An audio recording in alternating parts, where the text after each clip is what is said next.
This is an Unspoiled Network podcast.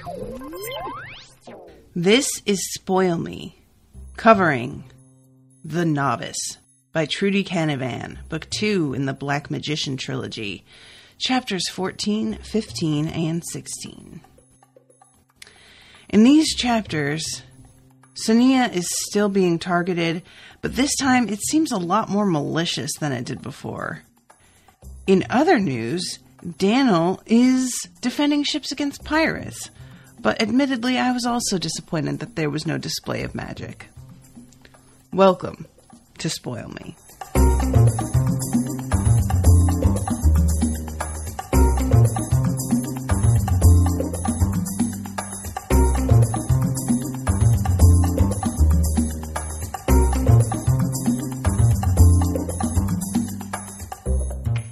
Welcome to the show, everybody. I am Natasha. Thank you very much to Ashleigh for commissioning this episode. These three chapters I actually tore through really quickly. I'm getting to the point now with Sonea's situation, and this is how I feel about bullying in general, is that there has to be a point where the teachers need to use common logic, and they're not doing that. So they're falling for the same garbage that Regin's tween fans are falling for. And it's frankly pretty pathetic.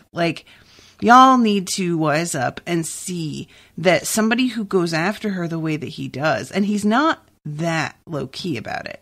Does he not do it in front of teachers? Mostly, sure. But there are other students who have witnessed what's going on and just have not stepped in. And if the teachers wanted to know at all, they could find out really easily how much has been going on. They could truth read him. But the fact is, they don't want to know because they don't like Sonea either. They don't want her here. So that's the part that I'm really bummed out by, is the realization that the adults are not on her side, and it's not because they don't believe her. That's not why. And is that a fucking bummer or what? You just, as a child or a teen, you hope that adults are going to have a rational reaction to things. And facts are, they don't. They don't like her because she's poor. The end. All she wrote. And that's just how people really are. That's a really honest read on this kind of situation, I feel like. So I'm just I'm simultaneously frustrated because I want to be you guys could truth read and figure it out and yada, yada, yada. And then I have to remind myself that they don't care about the truth. That's not the issue. They're not concerned later on about, all right, I'm getting ahead of myself here. All right. Let me back it up a little bit. So chapter 14 starts off with Sonea in Lord Elbin's class, and Regin, there's a bunch of jars and everybody's supposed to take one for this lesson, and there are only two left, and Regin takes the last two and hands one, quote unquote, to Sonea, purposely drops it, and then it's oh, sorry. And rather than telling Regin to give his jar to Sonea, the teacher just tells Sonea that she's going to have to observe the rest of the class instead of actually participating. Which, is, not a horrible punishment, but it's marked because Sonea knows that a week earlier, this teacher would have said that Regin should give her his jar. And now, because of this alleged theft of this pen, Sonea is not being given the benefit of the doubt by teachers that she had been. Okay. I'm gonna repeat something that I said last time because it's been a little over a week since I did the last episode, and it bears repeating, as they say. The fact that Sonea didn't just outright say that this was not a theft, the fact that she danced around it so much when they were did you take it, really irritates me, because maybe she is afraid of being I got in a little bit of a back and forth with someone who was in the chat last week about the fact that I didn't feel like her hiding the activities of Acheron, was high stakes enough to justify her not willing to be truth read, that I felt like she could easily hide that. And you know what? Even if she couldn't, have Lorlan read her then. You know, like she could go to Rothan and ask him to go to Lorlan, who's technically, you know, like vice principal in a way. And that's what vice principals do, is they cope with the like uglier or more annoying disciplinary garbage, and have her be truth read by him and settle this whole thing. But she's not doing that. And I understand, like, to a degree, I understand that if she defends herself, it's just going to make Regin sneakier about how he does everything. But it's not necessarily just about what Regin does to her. It's about undermining his credibility. And if everybody finds out that Lorlan truth read her and saw Regin doing one shitty thing to her after another, and if that starts to get around, that would be hugely effective in undermining his status as a student. And that's the part that I think that she needs to be focusing on, is not proving an individual situation. It's getting everyone to understand this kind of campaign that he has raised against her, because it's not only just a shitty thing to do to a person, but it's also really displays this like lack of focus on his work, that he's thinking about her so much, and that he has this almost like obsession with her, to be honest. So I'm waiting for her to like just have Lorlan read her, because they almost do in these chapters, and then she doesn't go through with it. And I just wish she would, because he was an option. He was standing right there, you know? So yeah, anyway, I'm again getting ahead of myself, but this theft, has resulted in not only the teachers not treating her the same way, but straight up the, like other kids who had been, if not like, you know, welcoming to her, they had sort of been neutral towards her. It has succeeded in making them less than neutral. And they just like kind of give her these cold stares when she shows up in the food hall. And she finds out that Porl, sweet cinnamon roll Porl, who is out of class, she finds out that he got injured because of Regin, because he tried to stand up to Regin. Regin told Porl to stop hanging out with Sonea, because Regin obviously understands that her having any friends at all is not going to help with this campaign of terror. So he tried to tell Porl to just stop hanging out with her. Porl said for him to go fuck himself, basically, and then Regin burned Porl's hands. So that's real fucked up. And again, truth reading. Could we just do that? And she says, why didn't you tell anyone? He says, I can't prove it. And she says, a truth read would prove it. Did Porl have a secret to hide like she did? Or was he simply so frightened by the thought of a magician reading his mind, he would do anything to avoid it? Yeah, so there's a possibility that he has a secret. There's also the possibility that, because we don't know exactly how Regin went about doing this, how he burned Porl in the first place. And there is a possibility that Porl was working on something and Regin caused something to like tip over onto his hands, so that if he got truth read, it looks like it was just an accident. But Porl knows that it was not. And there's, you know, even the truth read wouldn't necessarily prove it.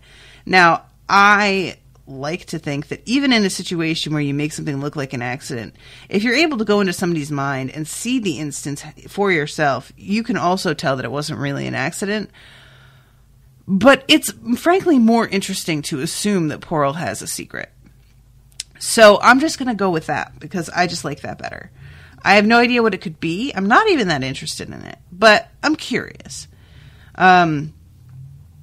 So she's heading back to the Great Hall and realizes that it's full of magicians, and she wonders why there are so many in there. And Regin comes up to her and says, I wouldn't draw attention to myself if I were you. They might decide they missed one.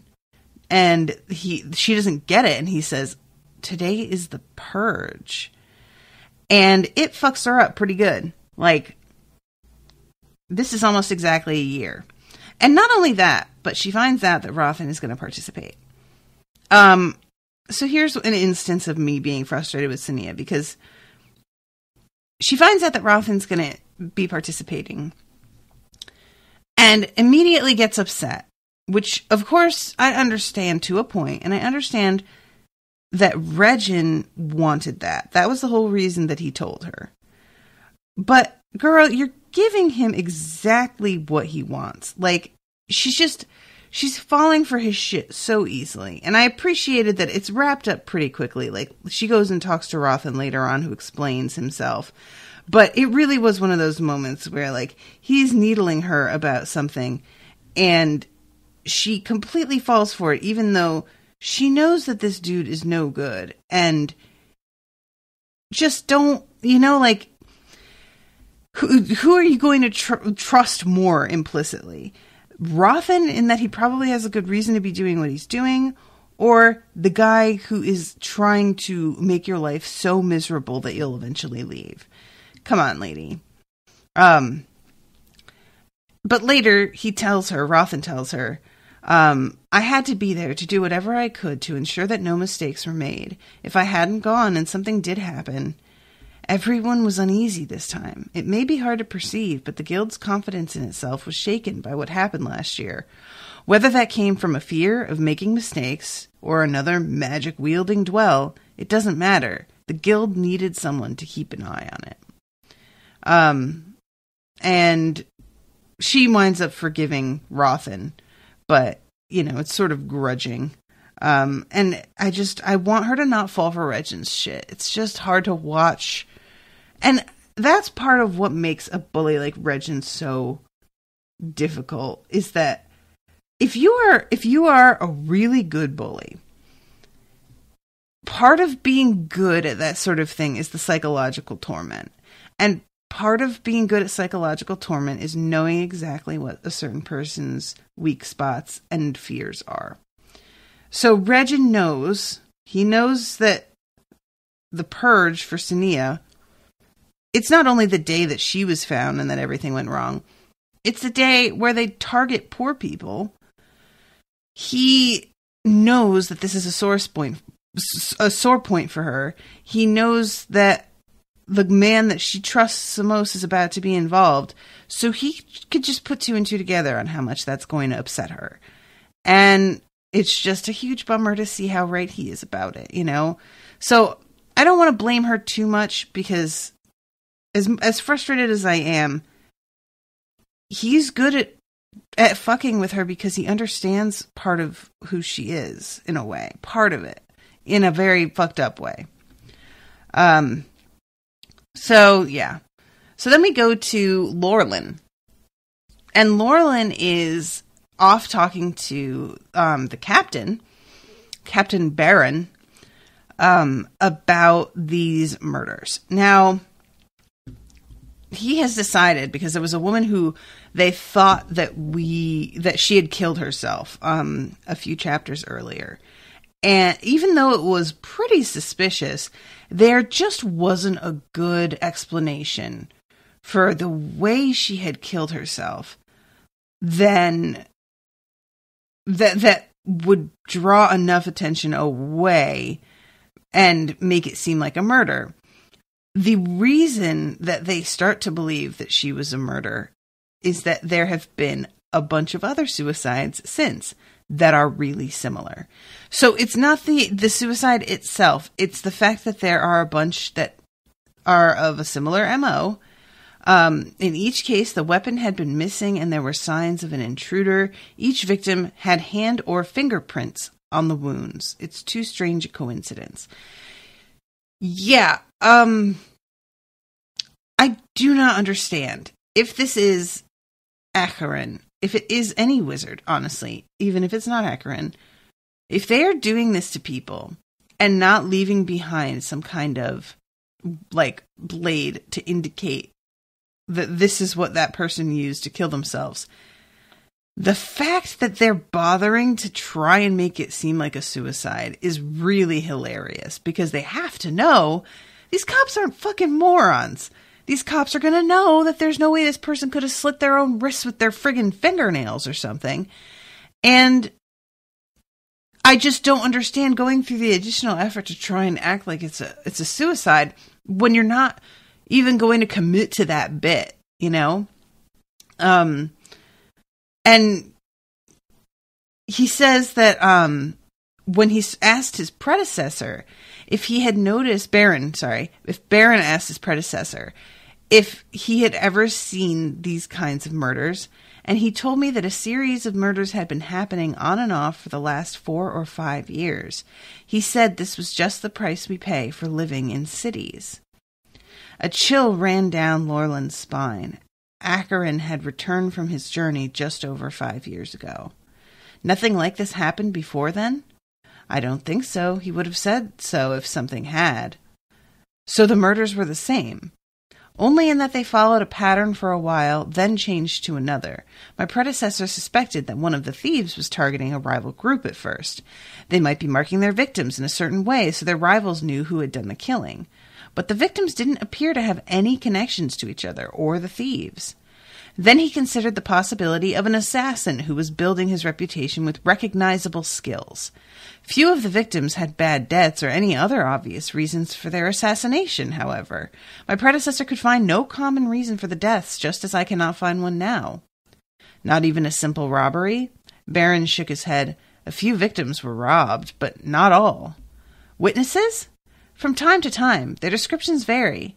One detail was common, however. The murderer wears a ring with a large green gem.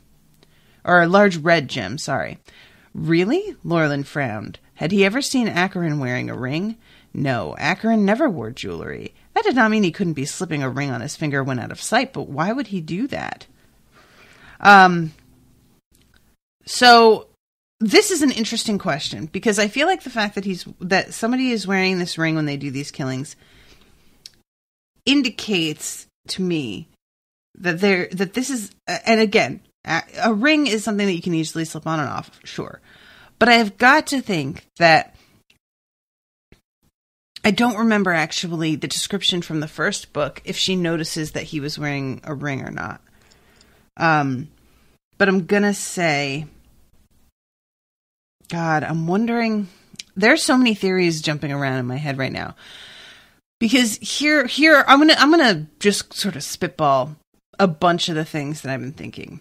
One, that it's the guy that was with the thieves who Sonea got in a little bit of an argument with when she was still in hiding.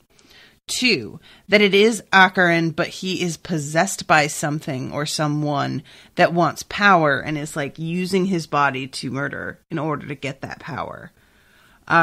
Three, that there is some sort of power within this ring that causes him to need to do this and is sort of taking him over, but I don't understand why he just wouldn't put the ring back on or why he wouldn't just get rid of it, so that one's less strong. Or four, that it is Acheron and he is stepping up his game in terms of like trying to assimilate power, because Sonea has come into the picture and we find out later she's way stronger than anyone knew. And maybe he's worried about that for some reason. I don't know. Like those are my options here. And because of the ring, there's no theory that I can think of that makes the ring make that much sense. If it were that Acheron were putting it on. So I'm going to stick with that this is not Acheron. This started right when he got back from his travels, because he like brought something back with him or someone back with him, and it just triggered a release of something. I don't know what that means or looks like, but that's what I'm going with. I just really feel like that Acheron is not the one, despite her having seen him performing this kind of magic. It feels like if he's fighting something or someone who's, going on wholesale murder sprees like this, he may have to resort to a similar type of magic from a willing participant in order to top up his strength. And the willing participant being his servant, apparently. Because it just doesn't make sense that he went out into the world and committed a murder where he's supposed to be like absorbing power or doing something. And after doing that, he had to come back and slice up his servant and take power of that. Like, wouldn't you think that he'd be topped off? His tank would be full. So, yeah, I don't think it was him, but we'll see. Do you want the details of each murder? Yes. Baron gestured to the wall of drawers. I've had all the records of strange serial murders moved into here. There are a lot to cover. The most recent ones, then? Baron nodded. He moved to the wall and drew out a large folder from one of the drawers. It's good to know the guild is willing to take an interest in matters like these. Laurelin smiled. My interest is mainly personal, but if there is anything the guild can do, let me know. Otherwise, I'm sure the investigation is in the hands of the most qualified to tackle it. Baron smiled wryly. I hope so, Administrator. I certainly hope so. So, okay. Then we go to another magical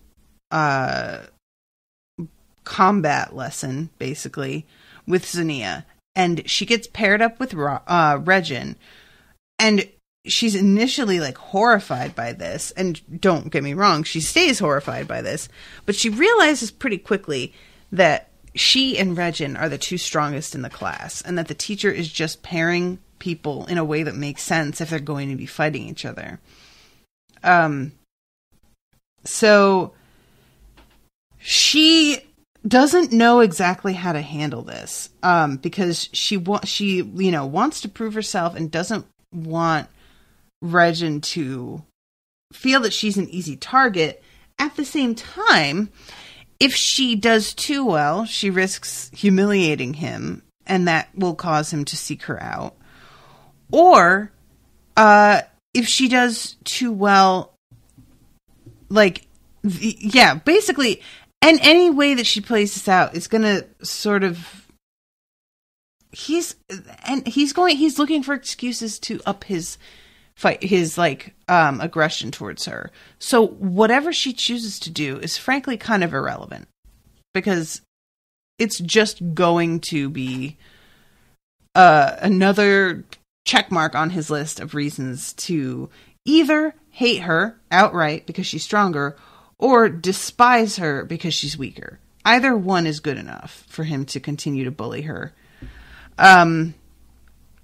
So, this is sort of a weird moment. I'm going to read this to you guys. Begin. Sonea threw up a strong shield and braced herself, but the barrage of strikes she expected didn't come. Regin stood with his weight resting on one leg and his arms crossed, waiting. Sonea narrowed her eyes. There was supposed to be some significance to the first strike and what it revealed of the character of the combatant. Looking closer, she realized that Regin didn't even have a shield raised. He shifted his weight, drummed the fingers of one hand against his arm, tapped his foot, then looked at the teacher questioningly. Sonea risked a glance at Lord Vorel. The warrior was watching intently, apparently unperturbed by the lack of fighting. Regin sighed loud enough that even the novices outside the arena could hear it. Then he yawned. Sonea smothered a smile. This wasn't a bad battle of magic, it was a battle to see who lost patience first. She placed her hands on her hips, then looked up at the novices, no longer concerned about keeping her attention on Regin. Some were watching intently, others looked puzzled or bored. She looked at the teacher again. Lord Vorel met her gaze with a cold stare. Perhaps she could lure Regin into striking first. Perhaps if I drop my shield. Cautiously, she let her protective outer barrier dissolve. Immediately, the world was ablaze with white fire. The hasty shield she threw up to repel the strikes held for a few seconds, then wavered and collapsed. Heat prickled her skin where Regin's magic met Vorel's inner shield. So,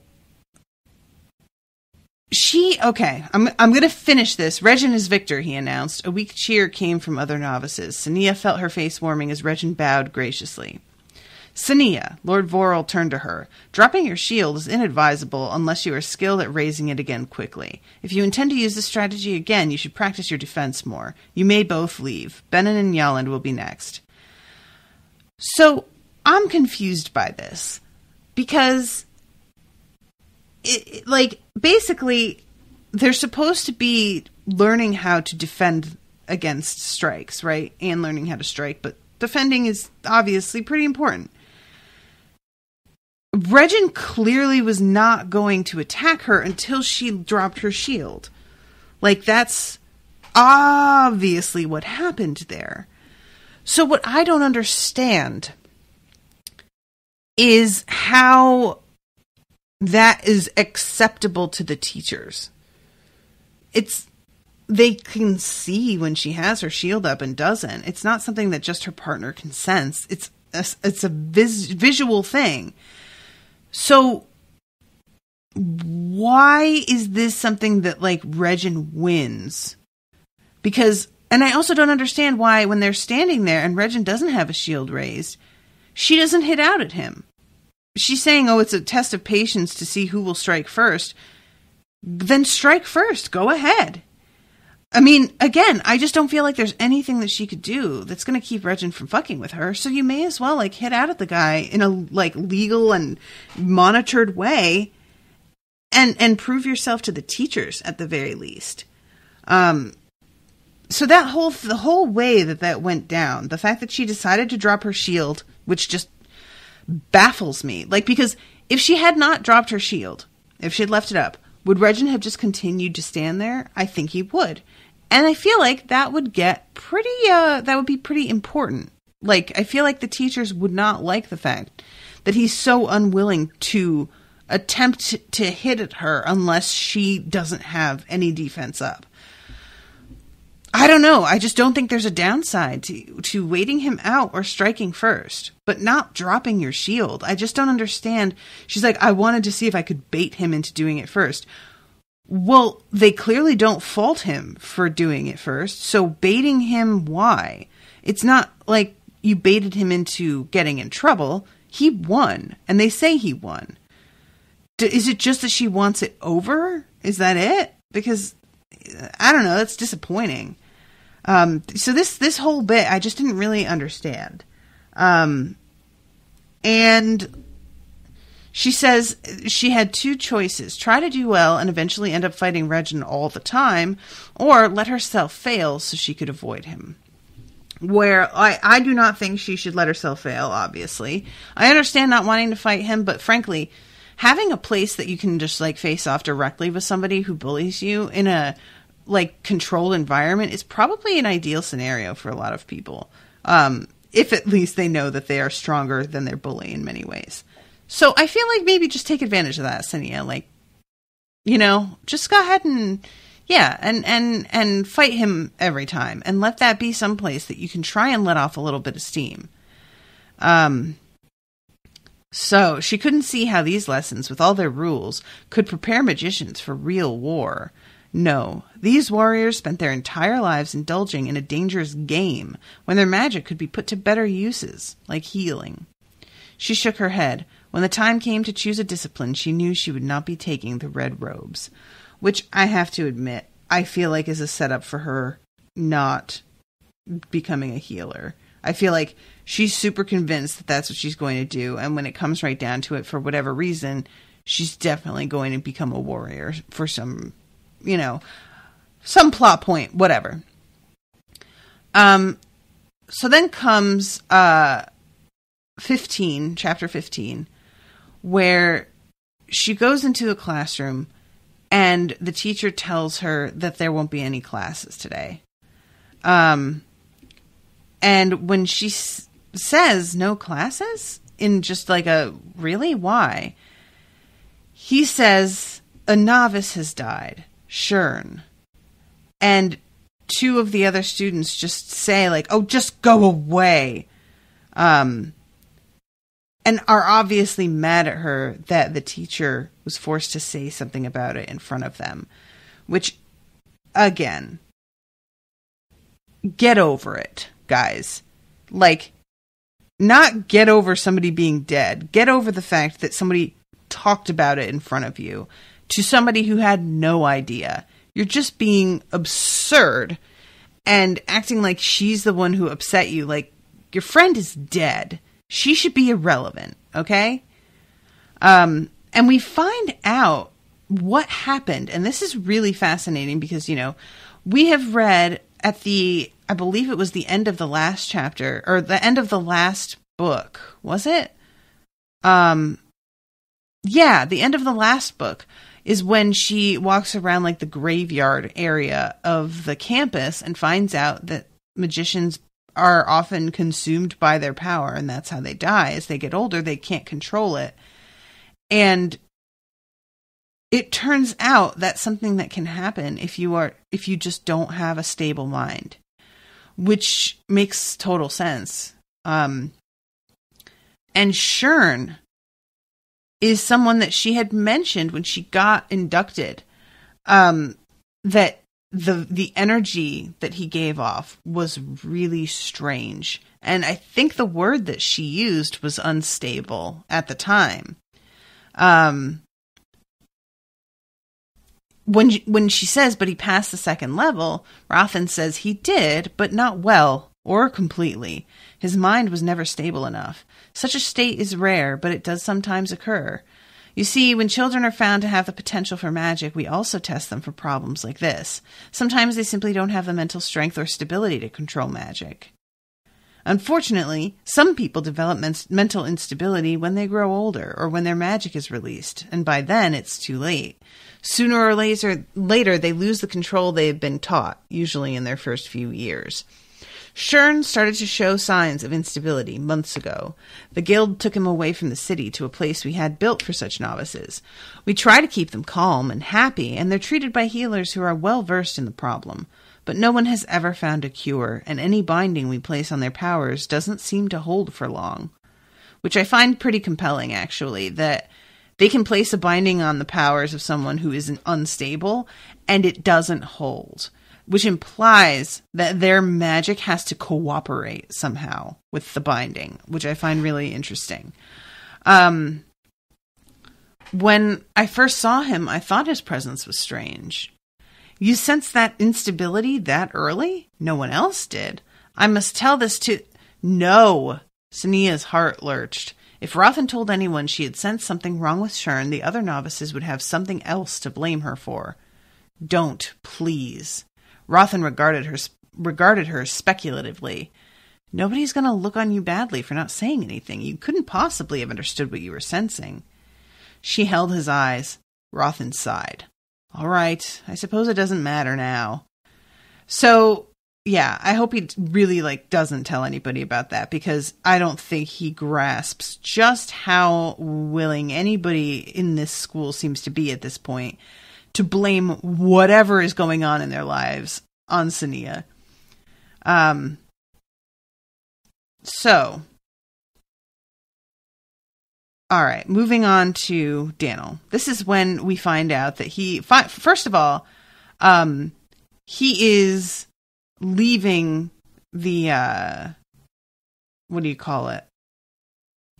Not Corellia. That's where she is. I'm trying to find the name of he suspected, Lawnmar. Thank you. God. Thank you, book. He's finally leaving Lawnmar, and he's heading to the Vin Islands. And it turns out that having a magician on board is a huge help to the captains, because there are so many friggin' pirates that they will be hassled. It's not even a question of if. We know that they're going to fuck with us. And he actually theorizes to himself that they probably have guild-like flags that they raise just to imply that there's a magician on board, even if there's not. And that they may even have a uniform that somebody puts on and pretends to be a wizard or a magician in order to scare off pirates. Which, this is a theory that he's got. But I feel like if that were true, if that were really happening, the pirates would have pushed things a little bit more, the ones that actually show up, because they don't. They sort of take it on face value that he could fuck us up and we better just leave this one alone.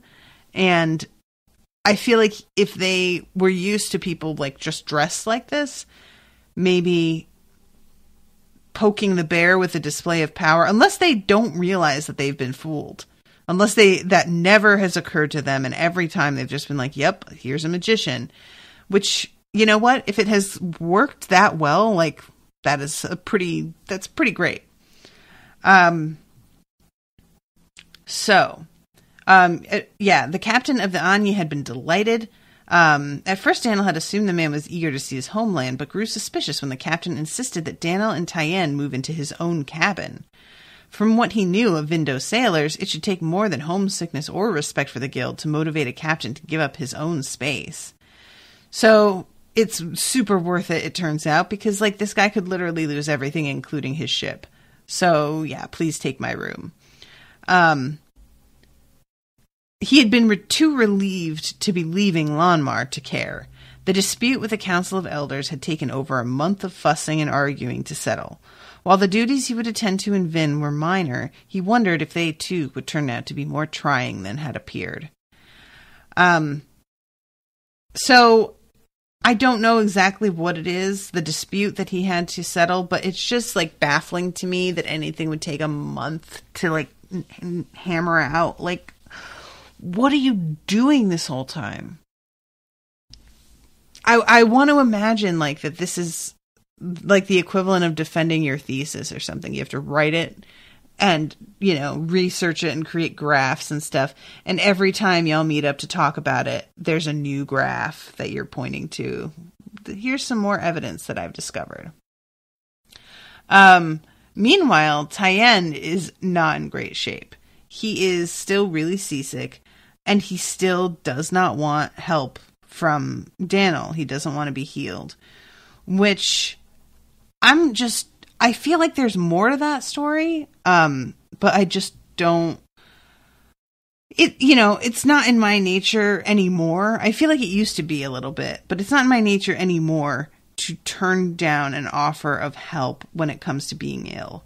I used to be a lot more resistant to the idea of taking pills, for any little thing. And that was what kept me from like going on antidepressants for a long time. And then, once I went on them, I was just like, why did I do that to myself? Why did I wait so long?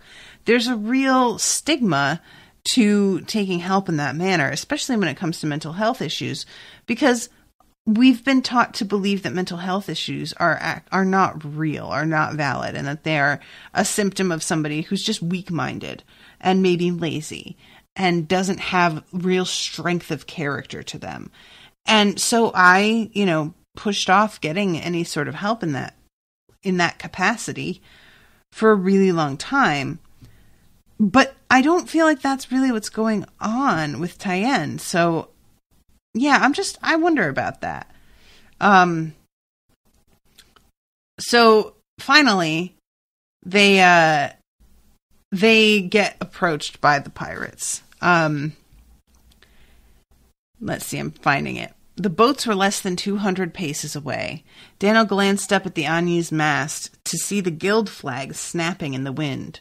Looking around the deck, he saw that all of the crew, even the boy, carried knives or short, crudely made swords. A few held bows, all loaded and already aimed at the approaching ships. Tyann made a small noise of disgust. "The crew doesn't seem to have much confidence in you," he murmured. "They're not taking any chances," Dannyl replied. "Would you?" "You're our hero and protector. I know you'll save us." Concerned that the pirates intended to ram the ship, Dannyl moved to the railing, ready to turn the bow's bow. It swung about at the last moment, sails suddenly turning so that the boat was sailing alongside the Anya. Stocky, muscular men crowded these smaller vessels. Large shields were held up towards the ship, ready for a rain of missiles. Between them, Dannyl caught the glint of sunlight on blades. Two men held coiled ropes, weighted at one end with grappling hooks. So,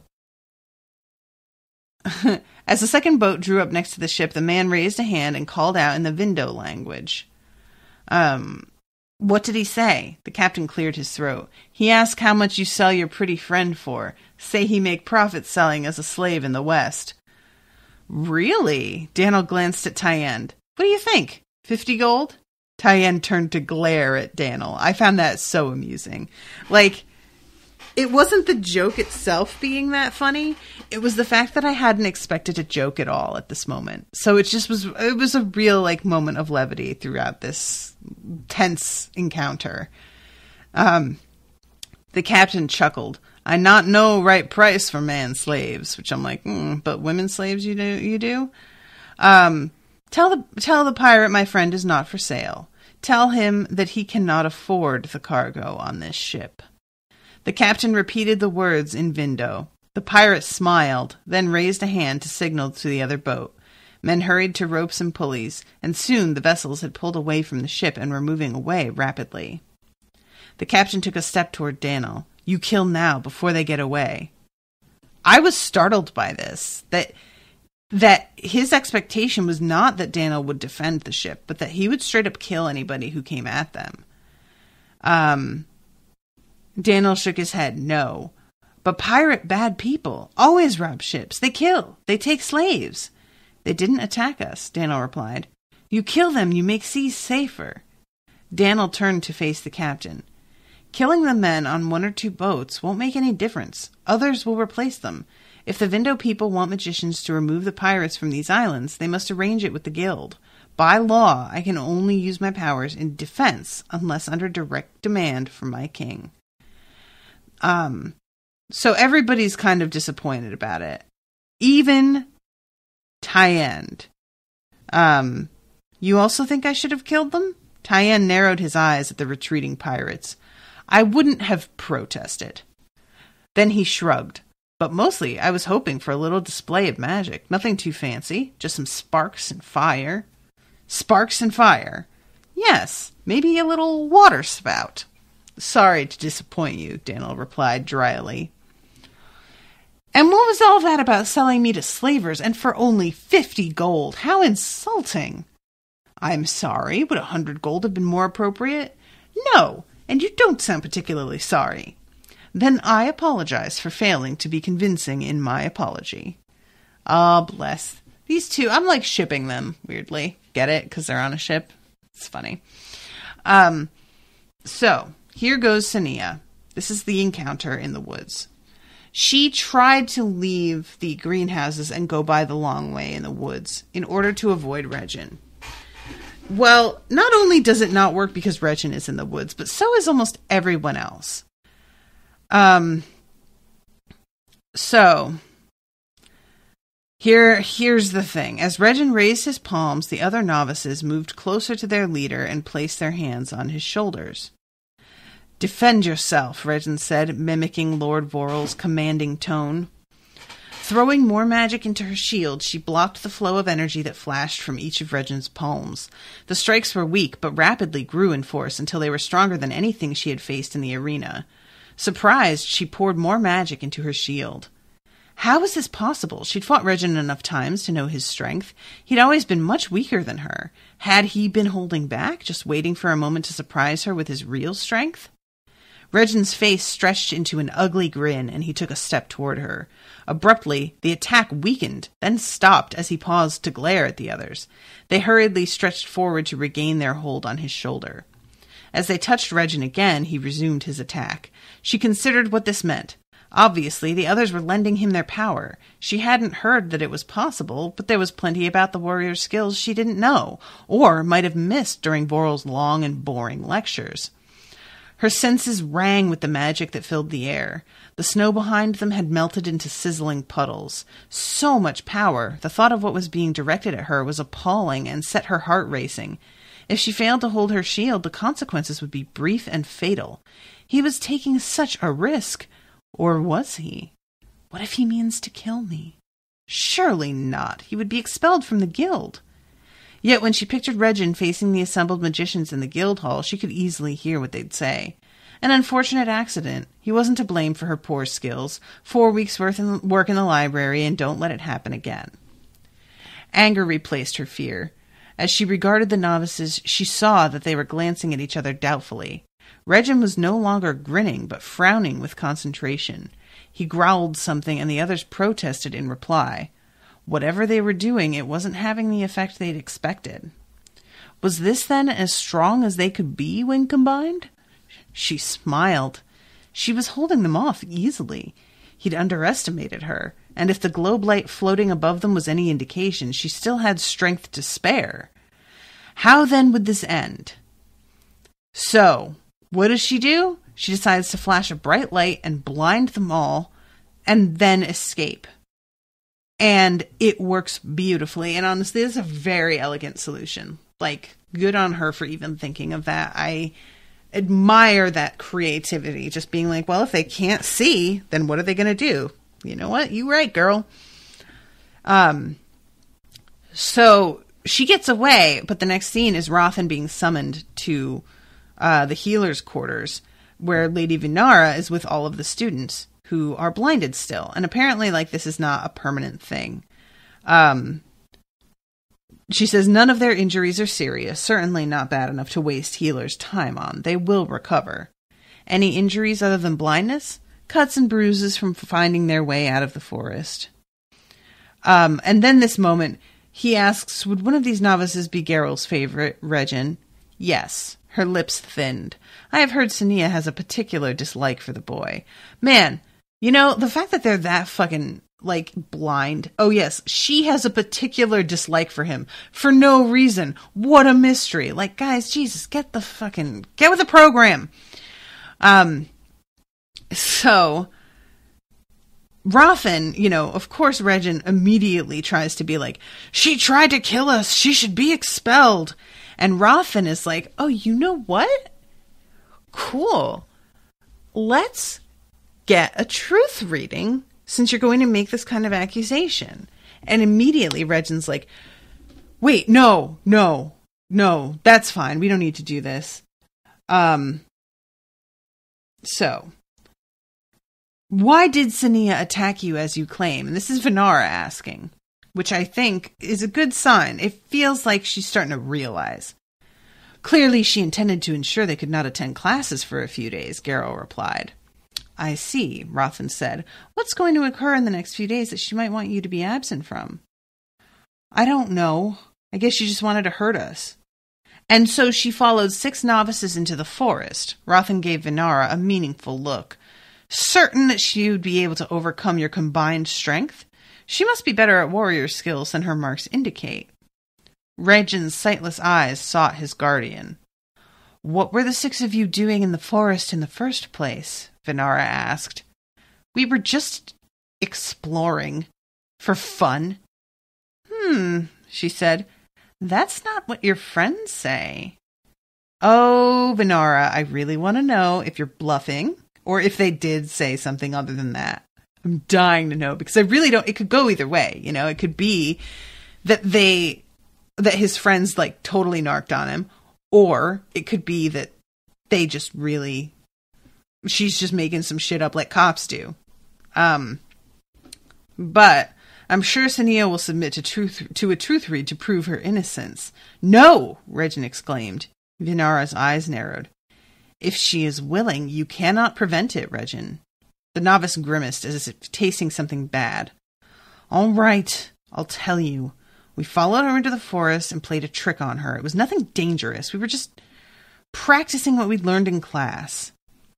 I see. Vinara's voice was chilly. Then you'd better tell us what this trick was, and bear in mind that Sonea's memory will confirm or deny everything you say. I just want them to just go ahead with it, because they don't actually do a reading on her, right? So, all right. Sonea gets summoned to Laurelyn's office. Don't be concerned, Austin told her. He just wants to ask a few questions. Seeing Rothan, she let her breath out in relief. Then she saw Lord Geralt and her heart sank. He must have told a fine tale to stir up the higher magicians. An incident that happened between you and 6 novices earlier this evening has been brought to our attention. We want you to tell us what happened. So, She finally tells them the truth. Like, it takes a little prodding for her to really say. They ask her how she reacted. She says she shielded. And when he says that's all, she says, I didn't want to strike back. They might not protect themselves well enough. Wise. What happened then? I still had my globe light, so I knew I had power left. A sharp intake of breath to her left made her jump. She turned to see Lady Vinara, looking at her appraisingly. Go on, Laurelin said. I knew that they wouldn't give up, and I had to get away before they decided to do something else. So to stop them following me, I dazzled them with light. A few questions come to mind, said Laurelin. Why did you take the long way back from the fields? I knew they would be waiting for me, Sonea replied. Who? Regin and the others. Why would they do that? They always... She shook her head. I wish I knew, Administrator. Laurelin nodded. He looked to Vinara. Her story matches Regin's. Sonea stared at the healer. Regin told you that? Regin accused you of trying to kill them, Rothan explained quietly. When he realized this meant he must submit to a truth read, he withdrew his accusation. So I said you would submit to one to prove your innocence. After that, the truth came out. She looked at him in surprise. He had suggested someone truth read her? What if Regin hadn't confessed? Rothan must have been sure Regin would tell the truth once he knew it would be revealed anyway. Which, again, Laurelin's right there and already knows about everything. So her, complete, oh my god, I can't believe you suggested a truth read. It could have been Laurelin that truth read you. This is not that big a deal. She's acting like Rothan was just being real sly and took a big risk in doing that. But not really. Laurelin's in the fucking room with you guys. He could be the one who did it. He probably would be the one who they'd trust the most if he did it. After this confrontation, did you feel tired? Exhausted? Sonea shook her head. No, my lord. Did you perform any other magic that night? Yes, I put a binding on my door. Lord Saren pursed his lips and looked at Lord Balkan. The warrior regarded her speculatively. Have you been practicing warrior skills on your own time? No, my lord. Have you had any other encounters with novices using this method of combining power before? No, I'd never even heard of it. Lord Balkan leaned back into his chair and nodded at the administrator.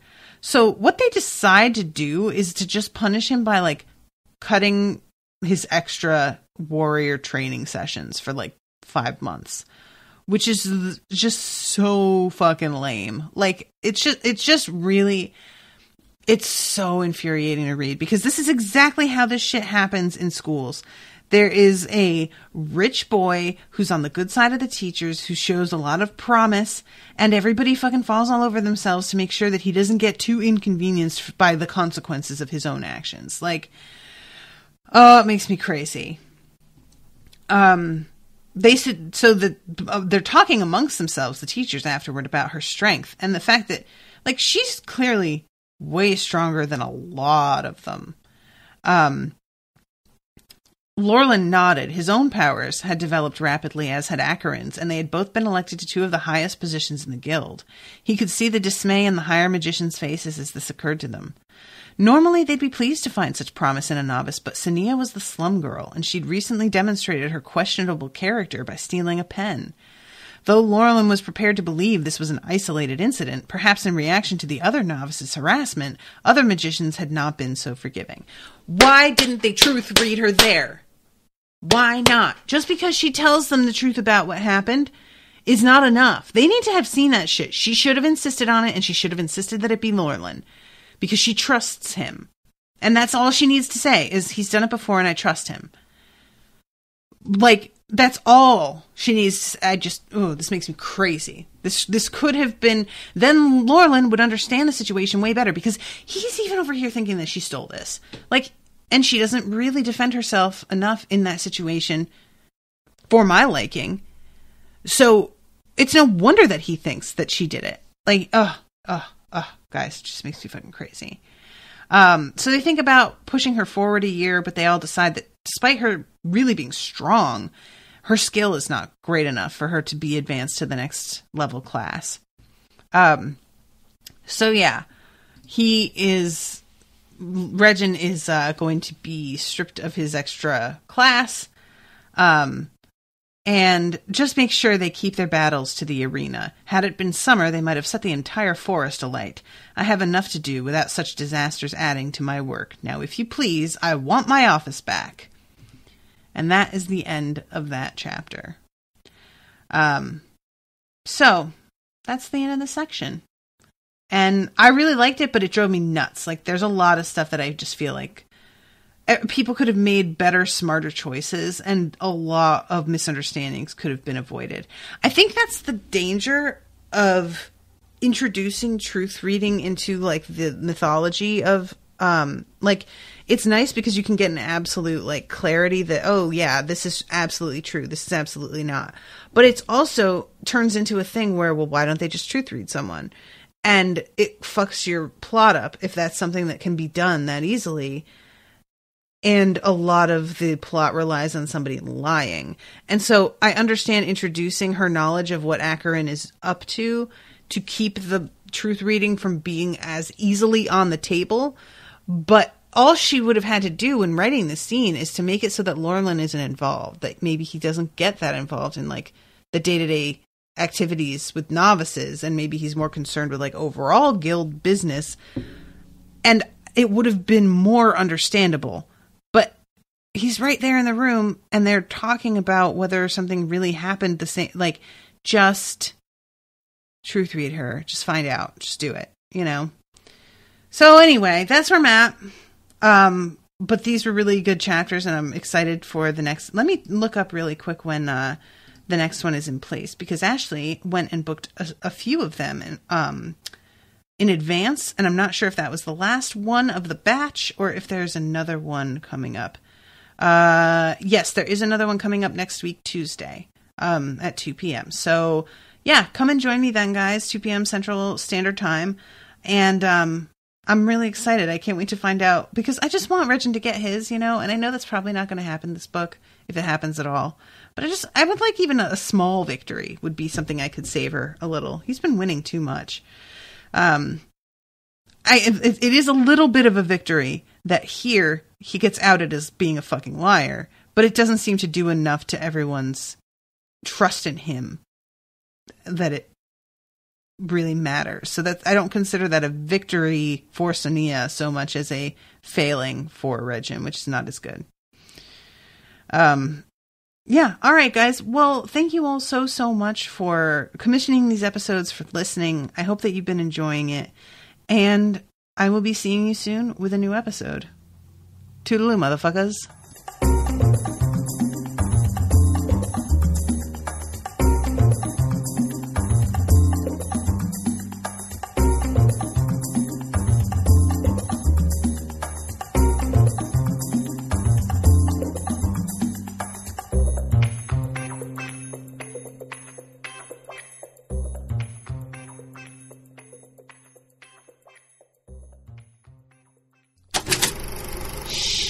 That was an Unspoiled Network podcast.